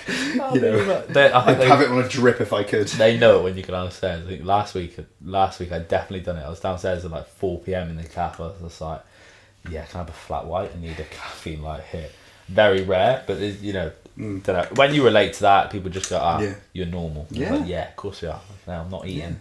I'm eating cakes. Robocop, It's so true. So I think that's probably built to where we are now in terms of business, and you as well. You think just these basic principles that are often missed to where you are now, whether that is being obscene and doing running and all these things and things that you got to do, but everyone lives different lives. Do you know what I mean? Yeah.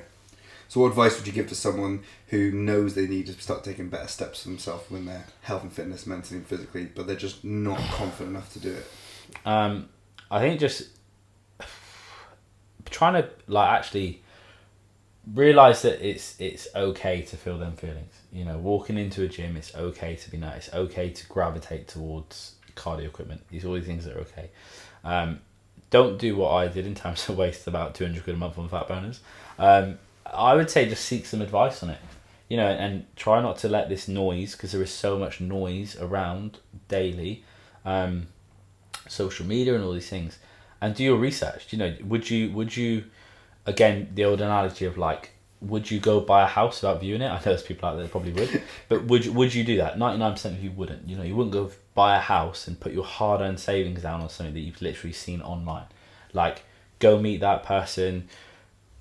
Social media, website, like research the hell out of trainers and coaches, and then treat it like, I always say, like, treat it like a pick a mix. Do you know what I mean? Keep going until you find that one thing. For me, it's the jelly beans. Like, keep going until you find that one and you go, do you know what, I can relate to that, and it's okay. I think even if it means like seeing someone and actually being like, do you know what, that doesn't fit right for me, that's fine. Like, you've got to, I think, do your research, and then definitely.